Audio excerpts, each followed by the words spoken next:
Hi hello ನಮಸ್ಕಾರ friends. ನಾವಿಲ್ಲಿ ಇವಾಗ ಮಹಾಬಳೇಶ್ವರ ಹತ್ರ ಇದ್ದೀವಿ. ಮಹಾರಾಷ್ಟ್ರದ ಒಂದು ಸಾತಾರ ಜಿಲ್ಲೆಯ ಮಹಾಬಳೇಶ್ವರ ಅನ್ನೋ ಗ್ರಾಮದಲ್ಲಿದ್ದೀವಿ. ಇದು ತುಂಬ ಎತ್ತರ ಪ್ರದೇಶವಾಗಿರುತ್ತದೆ ಹಾಗೂ ಇಲ್ಲಿ ನೋಡಿದಿರತಕ್ಕಂಥದ್ದು ನಾವು ತೋರಿಸ್ತಾ ಇರತಕ್ಕಂಥದ್ದು ಪಂಚಗಂಗಾ ಮಂದಿರ. ಅಂದರೆ 5 ನದಿಯಿಂದ ನಂದಿ ಒಂದು ಬಾಯಿಯಿಂದ ಒಂದು ಕುಂಡದಲ್ಲಿ ಸ್ಟೋರ್ ಆಗಿರುತ್ತೆ. ಅದು ಈ ಕುಂಡದಲ್ಲಿ ಸ್ಟೋರ್ ಆಗಿರ್ತಕ್ಕಂಥ ನೀರು ಬಂದವರಿಗೆಲ್ಲರಿಗೂ ಸೇವಾ ಮುಖಾಂತರವಾಗಿ ಎಲ್ಲರಿಗೂ 1 ಗ್ಲಾಸು 2 ಗ್ಲಾಸು ಕೊಡ್ತಾ ಇರ್ತಾರೆ. ನೀರು ತುಂಬ ಸ್ವೀಟಾಗಿದೆ, ಅಂದರೆ ಅಮೃತಕ್ಕೆ ಸಮಾನವಾಗಿರ್ತಕ್ಕಂಥ ನೀರು ಅಂತ ಭಾವಿಸಬೇಕು ನಾವು. ಹಾಗೂ ಕೂಡ ಇಲ್ಲಿ ಕೃಷ್ಣ ಮಂದಿರ ಇದೆ. ಇಲ್ಲಿ ಪಂಚಗಂಗಾ ಮಂದಿರ ಅಂತ ಕೂಡ ಕರೀತಾರೆ. ಇಲ್ಲಿ ತುಂಬ ವಿಶಾಲವಾದ ಹಳೆಯದಾದ ಮಂದಿರ ಉಂಟು.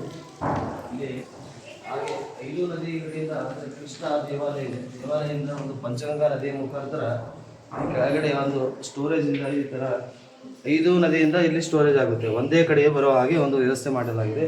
ಕೃಷ್ಣ, ವೆಣ್ಣ, ಕೊಯ್ನ ಮತ್ತು ಸಾವಿತ್ರಿ, ಗಾಯತ್ರಿ ಅಂತೇಳಿ ಎಲ್ಲ 5 ನದಿಯಿಂದ ಒಂದೇ ಒಂದು ಕೊಯ್ಲ ಮುಖಾಂತರವಾಗಿ ಹೋಗಿ ಅಲ್ಲಿ ಗುಂಡಕ್ಕೆ ಹೋಗಿ ಸೇರುತ್ತದೆ. ಈ ಥರವಾಗಿ 2 ಗುಂಡಗಳು ಇಲ್ಲಿ ಇರುತ್ತವೆ. ನಾವು ಕಾಣ್ಬೋದು, ಕಣ್ಣಿಗೆ ಕಾಣ್ಬೋದು. ಇಲ್ಲೊಂದಿದೆ, ಇದು ಮುಂಭಾಗದಲ್ಲಿ ಶ್ರೀಕೃಷ್ಣ ದೇವಾಲಯದ ಒಂದು ಉಯ್ಯಾಲೆ ಥರ ಮಾಡಿದ್ದಾರೆ. ಆ ಗುಂಡದ ಮೇಲ್ಭಾಗದಲ್ಲಿ ಅದು ಕಾಣ್ತಿರ್ತಕ್ಕಂಥದ್ದು ಅತಿ ರೋಚಕವಾಗಿ, ಅಂದರೆ ನೋಡೋಕ್ಕೆ ತುಂಬ ರೋಮಾಂಚನವಾಗಿ ಕಾಣಿಸುತ್ತೆ ಫ್ರೆಂಡ್ಸ್. ಮಾತಾಡ್ತಾನೆ ಇಲ್ಲಿ ನಮ್ಮ ಪಂಡಿಜಿ ಅವರು ಇದ್ದಾರೆ, ಮಹಾರಾಜಿ ಅಂತ. ಅವರು ನಾವು ಕೇಳ್ಬೋದು, ಅವರು ಏನಾದರೂ ಎಕ್ಸ್ಪೀರಿಯನ್ಸ್ ಇದ್ದರೆ ಇಲ್ಲಿ ಗುಡಿಯಿಂದ ಹೇಳ್ತಿರ್ತಾರೆ.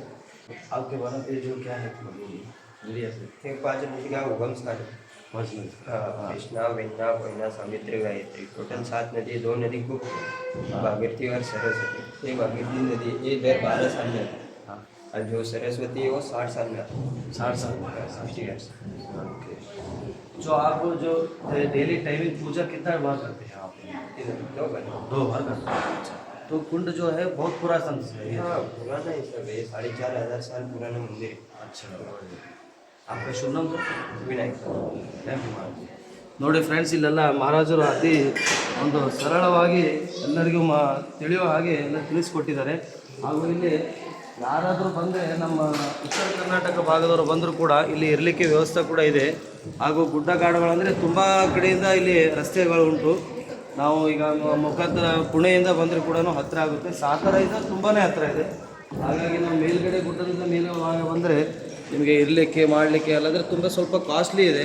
ಅಂದರೆ ಉಣ್ಣಕ್ಕೆ ತಿನ್ನಲಿಕ್ಕೆ ಸ್ವಲ್ಪ ಕಾಸ್ಟ್ಲಿ ಉಂಟು. ಇರಲಿಕ್ಕೆ ರೂಮಿನ ವ್ಯವಸ್ಥೆ ಅಂದರೆ ಸ್ವಲ್ಪ ನೋಡಿ ಮಾಡಿ ಉಂಟು. ಹಾಗಾದರೆ ಕೆಳಗಡೆ ಏನಪ್ಪ ಅಂದರೆ ನೀವು ಊಟ ಮಾಡಿಕೊಂಡೆ ಮೇಲೆ ಬಂದು ರೆಸ್ಟ್ ಮಾಡಿದರೆ ತುಂಬ ಚೆನ್ನಾಗಿರುತ್ತೆ. ಇದು ನಮ್ಮ ಅಭಿಪ್ರಾಯ. ಯಾಕಂದರೆ ಇಲ್ಲಿ ಬಂದು ಉಳಿದಿರೋದು ಎಲ್ಲ ತಿಳಿದು ಮಾಡಿ ನಿಮಗೆ ಹೇಳ್ತಾ ಇರೋದು ಫ್ರೆಂಡ್ಸ್. ಹಾಗಾಗಿ ಇಲ್ಲಿ ಏನಿದೆ, ಇವರು ನೀರು ಕೊಡ್ತಾ ಇರೋದು ಇದು ತುಂಬ ಸ್ವೀಟ್, ಅಂದರೆ ಅಮೃತಕ್ಕೆ ಸಮಾನ ಉಂಟು. ಇದೇನು ಕೆಳಗಡೆ ಇದು ಏನು ಜಮಖಾನಿ ಇದೆ, ಜಮಖಾನಿ ಕೆಳಗಡೆ ಕೂಡ ಒಂದು ಕುಂಡ ಇದೆ. ಇದೇ ಥರ ಕುಂಡ ನಾವು ಎದುರಲ್ಲಿ ಕಾಣ್ಬೋದು. ಅಲ್ಲಿ ತಿಳಿಯಾದ ನೀರು, ಅದು ಅಮೃತ ಸಮಾನವಾಗಿ ಕಾಣ್ತದೆ. ಅಲ್ಲಿ ಅದರಲ್ಲಿ ಕಾಯಿನ್ಸ್ ಹಾಕಿದ್ದಾರೆ, ಅಂದರೆ ಪುರಾತನದ ಕಾಯಿನ್ಸು, ತಾಮ್ರ ಕಾಯಿನ್ಸು ಅದನ್ನು ಹಾಕಿ ನೀರು ತುಂಬ ಶುದ್ಧಿಯಾಗಿದೆ.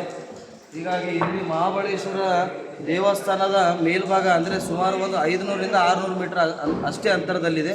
ನಾವು ಒಂದು ಸಲ ಬಂದು ದರ್ಶನ ಮಾಡ್ಕೊಂಡು ಹೋಗಬೇಕಾಗಿ ವಿನಂತಿ ಫ್ರೆಂಡ್ಸ್.